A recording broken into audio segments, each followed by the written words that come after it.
teman-teman, Assalamualaikum warahmatullahi wabarakatuh. Salam sejahtera untuk kita semua.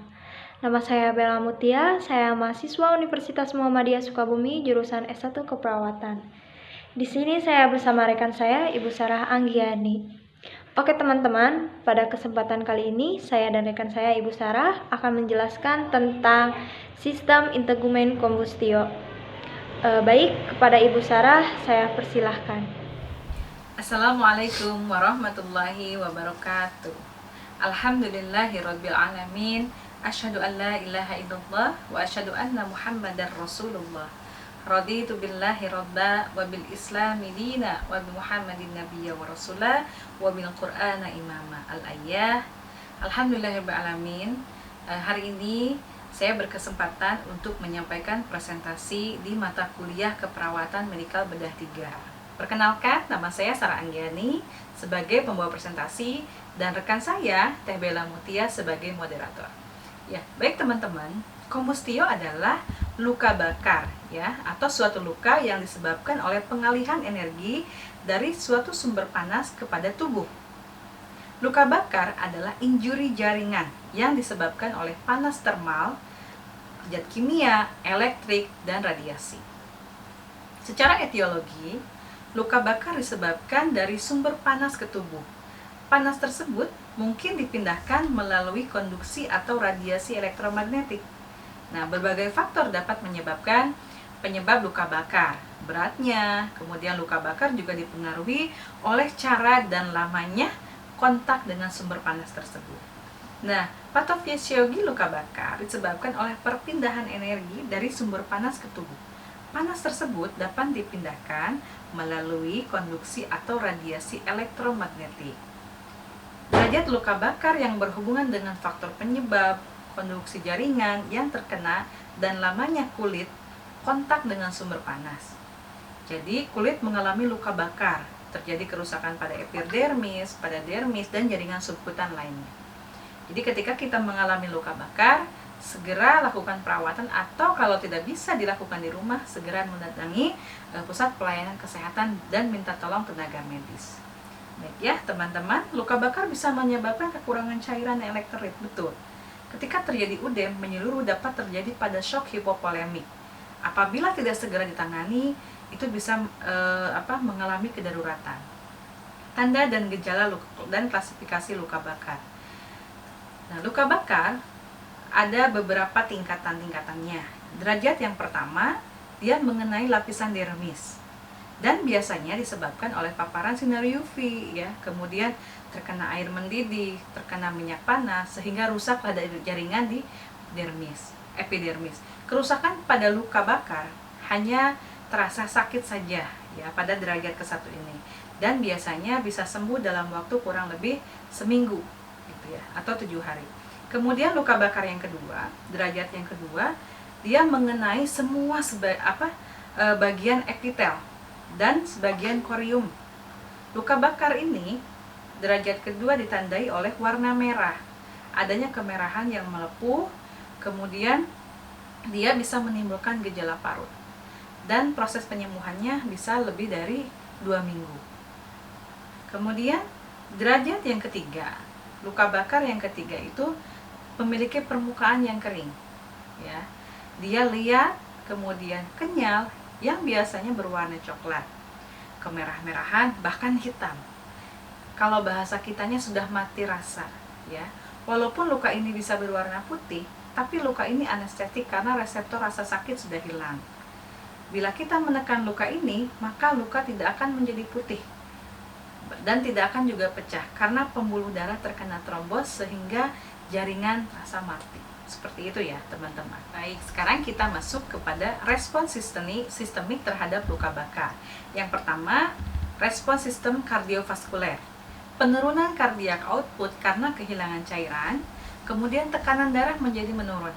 Hal ini merupakan awalan dari shock karena saraf simpatis akan melepaskan katekolamin yang meningkatkan resistensi perifer dan peningkatan frekuensi nadi sehingga terjadi penurunan kardiak output. Jadi harus segera waspada ya.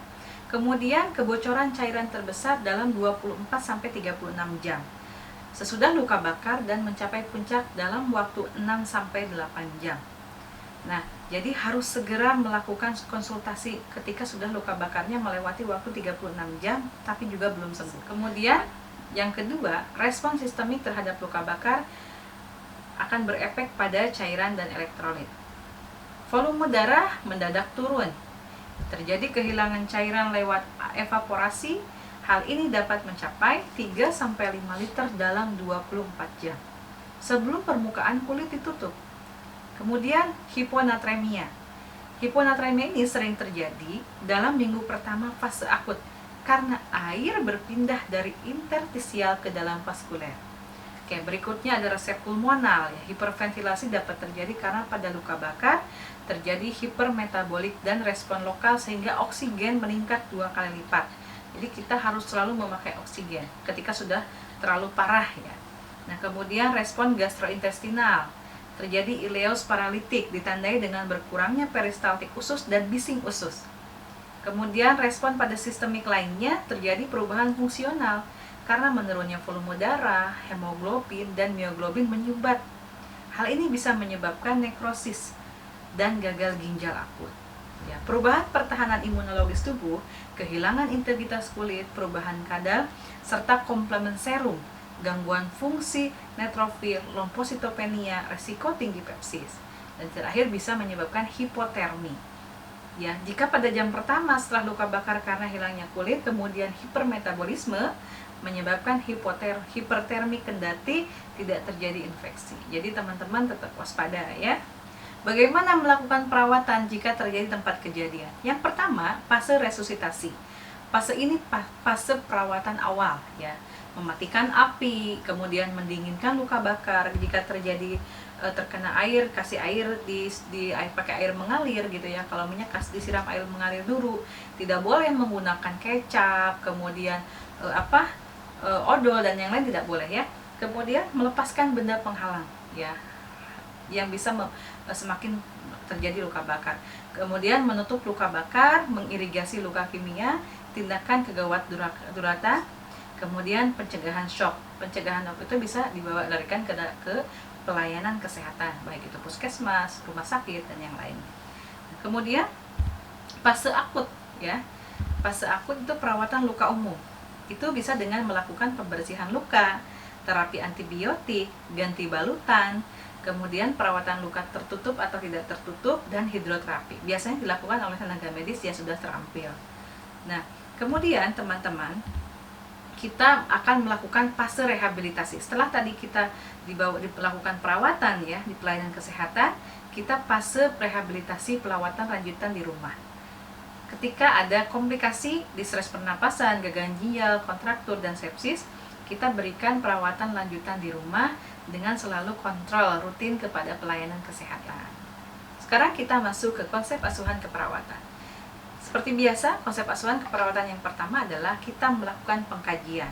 Nah, pengkajian ini tergantung pada tipe, berat, dan permukaan tubuh yang terkena luka. Oke, kemudian muncullah diagnosa keperawatan. Biasanya diagnosa yang muncul adalah gangguan pertukaran gas berhubungan dengan keracunan karbon monoksida, obstruksi trakeobronkial, dan keterbatasan pengembangan dada. Kemudian defisit volume, kemudian perubahan nutrisi kurang dari kebutuhan, kemudian gangguan rasa nyaman nyeri, gangguan integritas kulit ya, resiko tinggi infeksi, dan gangguan mobilitas fisik. Setelah kita menemukan diagnosa keperawatan, kita fokus melakukan intervensi sesuai dengan diagnosa tadi. Contoh dari yang pertama adalah gangguan pertukaran gas berhubungan dengan keracunan karbon monoksida, obstruksi trakeobronkial, keterbatasan pengembangan. Tujuannya pemeliharaan oksigen jaringan adekuat. Intervensinya adalah awasi frekuensi, irama, kedalaman napas, berikan terapi oksigen sesuai pesanan, kemudian berikan pasien dalam posisi semi-fowler ya atau setengah duduk, dan bila pantau AGD, kemudian kadar karbon si hemoglobin, dorongan batuk atau latihan nafas dalam perubahan posisi. Nah, itu ya salah satu contoh intervensinya. Kemudian diagnosa yang kedua yaitu Perubahan nutrisi kurang dari kebutuhan berhubungan dengan status hipermetabolik, katabolisme protein. Tujuannya masukkan nutrisi adekuat. Intervensinya, pertahankan jumlah kalori ketat, berikan makanan sedikit tapi sering, kemudian timbang berat badan setiap hari, dorong orang-orang terdekat untuk menemani saat makan, dan berikan diet tinggi protein dan kalori. Kolaborasi dengan ahli gizi. Baik ya. Nah, yang terakhir diagnosa keperawatannya, gangguan mobilitas fisik. Tentu ya, orang yang terkena luka pasti terkena gangguan mobilitas fisik. Nah, gangguan mobilitas fisik berhubungan dengan udem, nyeri, dan kontraktur. Sehingga kita harus melakukan intervensi. Intervensinya adalah kaji range of motion dan kekuatan otot pada area luka bakar, pertahankan area luka bakar dalam posisi fungsi fisiologis, beri dorongan untuk melakukan ROM aktif 2-4 jam, dan jelaskan pentingnya perubahan posisi dan gerakan pada pasien. Seperti itu ya teman-teman. Baik, kemudian terakhir adalah konsep asuhan keperawatannya setelah intervensi adalah implementasi. Implementasi pada pasien disesuaikan dengan intervensi keperawatan. Dan terakhir adalah evaluasi keperawatan. Evaluasi itu disesuaikan dengan kriteria hasil dari pasien tersebut. Alhamdulillahirrabbilalamin, materi sudah selesai disampaikan mulai dari pemaparan hingga konsep asuhan keperawatan. Mudah-mudahan bermanfaat dan bisa memenuhi tugas kelompok mata kuliah keperawatan medikal bedah 3. Sekian presentasi dari kami. Mohon maaf bila banyak kekurangan. Saya ucapkan terima kasih. Wassalamualaikum warahmatullahi wabarakatuh. Bye-bye.